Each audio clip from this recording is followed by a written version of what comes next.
అందరికీ నమస్కారం. Welcome to Telugu health focus. నేను మీ యాంకర్ రోజా. ఈ రోజు మనతో పాటు ప్రముఖ న్యూట్రిషనిస్ట్ అండ్ అలానే డైట్ ప్లానర్ వినయ్ కుమార్ గారు ఉన్నారు. మాట్లాడదాం. Hello sir. నమస్తే. సార్, ఇప్పుడు ఎస్పెషల్గా అమ్మాయిల గురించి మాట్లాడతాను. అమ్మాయిలకి చాలా చిన్న ఏజ్ నుంచే పీసీఓస్ అని ఇలాంటి ప్రాబ్లమ్స్ వల్ల వెయిట్ గెయిన్ అయిపోవడం అండ్ చిన్న పిల్లలు కూడా చాలా పెద్దగా కనిపించడం జరుగుతుంది సార్. సో వీటిని మనం అసలు ఎలా బ్యాలెన్స్ చేయొచ్చు మన డైట్ తీసుకొని? ఫస్ట్ పాయింట్ ఏంటంటే ఇప్పుడు పీసీఓఎస్ని it is no more PCOS, దాన్ని పిఎంఓఎస్ అంటాం. ఓకే. సో అంటే అది ఒక మంచి చేంజ్ అని చెప్తాము, ఒక మంచి మార్పు ఆ నేమ్ చేంజ్ చేయడము, because it exactly suits the problem. ఒకప్పుడు దాన్ని ఒక ఓవరియన్ డిసీజ్గానే చూసేవాళ్ళు అంటే ఒక గైనిక్ ఇష్యూగానే, but it is not actually gynaec disease. అంటే చాలా మేము గతంలో కొన్ని ఇయర్స్ నుంచి కూడా మేము టెల్లింగ్ దిస్ ఏంటంటే అదొక హార్మోన్కి సంబంధించిన ఒక ఎండోక్రైన్ ప్రాబ్లం, మెటబాలిక్ ప్రాబ్లం అది. సో దాని అందుకే ఇప్పుడు పేరు కూడా క్లియర్గా వాళ్ళు దాన్ని పిఎంఓఎస్గా మార్చినారు. So poly endocrine metabolic ovarian syndrome అని. సో అంటే ఎండోక్రైన్ రిలేటెడ్ ప్రాబ్లం అది, హార్మోన్ రిలేటెడ్ ప్రాబ్లం అది, not just a gynaec problem. Okay, ఆ మెటబాలిక్ ప్రాబ్లమ్ని ఆ హార్మోన్ ప్రాబ్లమ్ని క్లియర్ చేస్తే ఇది ఆటోమేటిక్ కరెక్ట్ అవుతుంది. బికాజ్ మేము హండ్రెడ్స్ ఆఫ్ క్లయింట్స్కి ట్రీటెడ్ అది పీసీఓడి అని అనేటప్పుడు అది ఫోకస్డ్గా ట్రీట్ చేసేటోళ్ళం. సో చాలామంది నాకు పీరియడ్ రాలేదని అదే విజిట్ గైనిక్, వాళ్ళు మెడికేషన్ ఏదో ట్రీట్మెంట్ కోర్స్ పెడతారు. సో దట్ ఈస్ ఫైన్, టెంపరీగా వాళ్ళకు వచ్చేస్తుంది, పీరియడ్ వస్తుంది. అయితే ఇన్ఫర్టిలిటీ క్లయింట్స్ వెళ్తారు. సో వాళ్ళు ఫర్టిలిటీ వరకు డాక్టర్ విల్ హెల్ప్ దెమ్, రకరకాల ట్రీట్మెంట్స్తో, హార్మోన్ ఇంజెక్షన్స్, టాబ్లెట్స్తో ట్రీట్ చేస్తారు. They will consume. మళ్ళీ తర్వాత ప్రాబ్లం మళ్ళీ రిపీట్ అవుతుంది ఆఫ్టర్ డెలివరీ, అంతే. సో దాన్ని వాళ్ళు మెటబాలిక్ లెవెల్లో, ఆ మెటబాలిక్ డిజార్డర్ కాబట్టి అది ఒక ఎండోక్రైన్ డిజార్డర్ కాబట్టి దాన్ని ట్రీట్ చేయగలిగితే 100% వాళ్ళకు ఈ ఇష్యూస్ అన్ని క్లియర్ అవుతాయి. మనం ఏదైతే మేజర్గా చెప్పుకునే ఇర్రెగ్యులర్ పీరియడ్స్ కావచ్చు, లేకపోతే అన్వాంటెడ్ హెయిర్ కావచ్చు, లేకపోతే ఒబేస్ అయిపోవడం కావచ్చు, మీరు అన్నట్టు యంగ్ అమ్మాయిలు, నాకు ఆల్మోస్ట్ 13-14 ఇయర్స్ అమ్మాయిలు పేరెంట్స్ మాట్లాడుతుంటారు, మా అమ్మాయి చాలా లావ్ అయిపోతుంది విపరీతంగా, స్కూల్లో షేమ్గా బాడీ షేమ్ చేస్తున్నారు, పాప ఫీల్ అవుతుంది అని. సో అంటే వాళ్ళకి యాక్చువల్గా మెటబాలిక్ ప్రాబ్లం అది. సో మీరు ఏం చేసినా కూడా ఆ రూట్ కాజ్ని ట్రీట్ చేయకుండా, దానికి మేజర్ రూట్ కాజ్ ఏమంటే ఇన్సులిన్ రెసిస్టెన్స్ అంటాం. ఆ ఇన్సులిన్ రెసిస్టెన్స్ని ట్రీట్ చేయకుండా ఎన్ని ప్రయత్నాలు చేసినా ఉపయోగం ఉండదు. వాళ్ళు అలాగే ఉంటారు. మీరు ఎంత ఫుడ్ మార్చండి, పిల్లలు ఎంతసేపు ఉంటారు ఇది తినొద్దు అంటే, చిన్నపిల్లలు స్కూల్ గోయింగ్ కిడ్స్ వాళ్ళకి అర్థం కూడా కాదు. ఒక పక్క బాధ ఉంటుంది, అందరూ లావు ఉన్నా అంటున్నారని, మళ్ళీ ఇంకో పక్క ఇది ఉంటుంది, సరే తినకుండా ఉండలేము అని. సో రూట్ కాజ్ని ట్రీట్ చేయగలిగితే ఆటోమేటిక్గా వాళ్ళు వెయిట్ లూజ్ అవుతారు, వాళ్ళకుండే ఆ పీరియడ్ ఇష్యూ క్లియర్ అవుతుంది. అండ్ ఫ్యూచర్లో కూడా వాళ్ళ మ్యారిటల్ లైఫ్ కావచ్చు, ఫ్యూచర్ పిల్లలు కావచ్చు, ఇవన్నీ చాలా హెల్తీగా ఉంటాయి. ఇప్పుడు అంటే నేను ఎవరిని తప్పు పట్టట్లేదు కానీ, బట్ మనం ఇప్పుడు చూస్తే gynaecs, every gynaec clinic is attached to A IVF centres. IVF ప్రతి డాక్టర్, అంటే వాళ్ళకి ఇప్పుడు ఎలా అయిపోయిందంటే ఒక gynaec without an IVF treatment it is not a complete treatment లాగా అయిపోయింది ఫర్టిలిటీ కోసం. సో అంటే న్యాచురల్గా రావాల్సింది నో మోర్ న్యాచురల్ థింగ్, ఒక ఆర్టిఫిషియల్గా డాక్టర్ దగ్గరికి వెళ్తేనే వచ్చే విషయం అయిపోయింది అది ఇప్పుడు. సో అది యాక్చువల్గా ఒక హార్మోను, ఒక ఎండోక్రైన్ ప్రాబ్లం, దాన్ని క్లియర్ చేసుకోగలిగితే మెటబాలిక్ ప్రాబ్లమ్ని అన్నీ సాఫీగా జరిగిపోతాయి లైఫ్లో.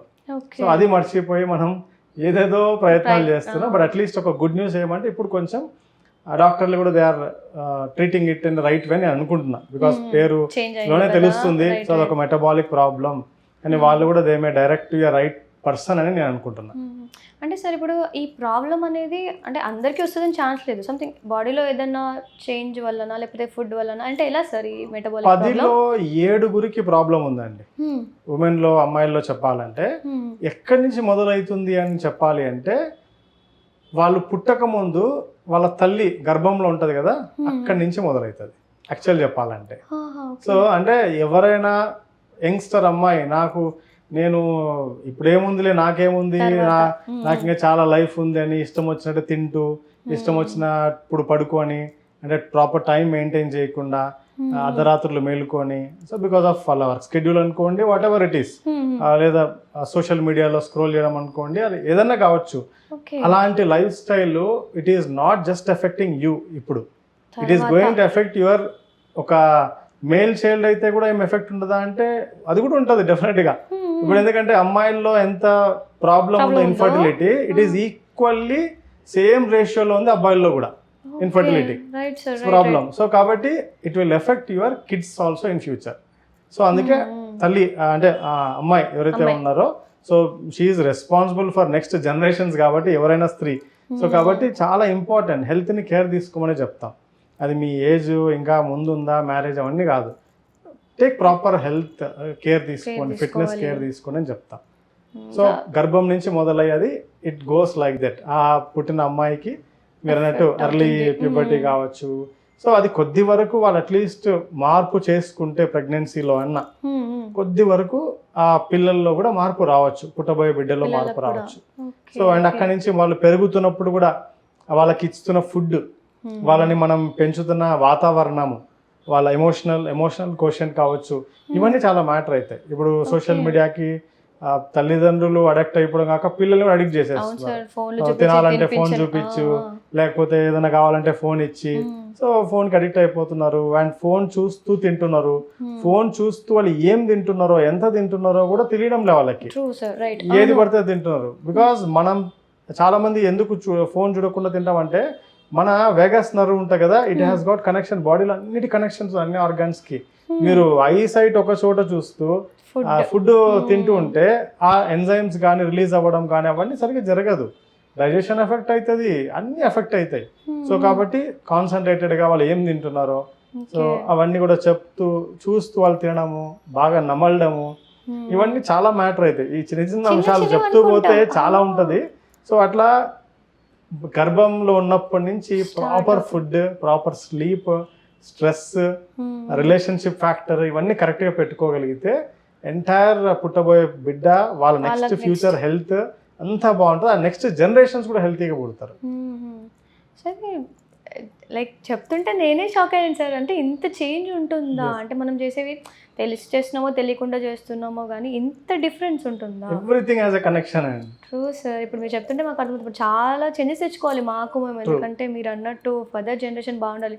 ఇప్పుడు మేము బాగుంటే పిల్లలు బాగుంటారు అన్నప్పుడు that care has be taken పక్కా 100%. అండ్ ఇంకొక మిత్ సార్ ఇది, అంటే మామూలుగా మనకి ఇప్పుడు పిఎంఎస్ మీరు అన్నట్టు అలా ఉంటే వెయిట్ గెయిన్ అయితే మనం మళ్ళీ వెయిట్ లాస్ అవ్వలేమా?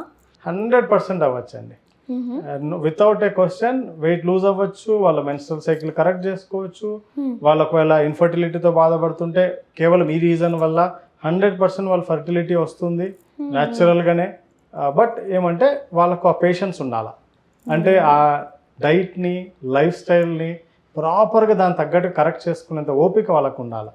సో నాకు అంత ఓపిక లేదు, నేను నాకు కావాల్సింది తినాల్సిందే, నా లైఫ్ స్టైల్ ఇంతే, కానీ నాకు అన్నీ జరగాలంటే అప్పుడు నో అదర్ ఆప్షన్ దాని అప్రోచింగే ఏదైనా ఫర్టిలిటీ సెంటర్లో ఆ కాస్ట్ లక్షలు పెట్టి ఆ ట్రీట్మెంట్కి పోవాల్సిందే. లేదంటే మీరు అన్నట్టు పాసిబిలిటీ ఉంది, they can lose weight, they can become fertile, అన్నీ జరుగుతాయండి.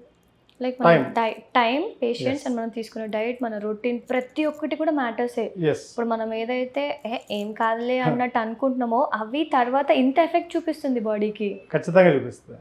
ఓకే, సో ఖచ్చితంగా సార్ మీరు చెప్పిన టిప్స్ అండ్ టర్మ్స్ అన్ని ఫాలో అవ్వాల్సిందే ఈచ్ అండ్ ఎవరీ అమ్మాయి అనే కాదు ప్రతి ఒక్కరు దట్ లైఫ్ స్టైల్ కోసం, ఇర్రెస్పెక్టివ్ ఆఫ్ జెండర్ అందరు ఫాలో అవ్వాల్సిందే. Thank you sir, thank you so much.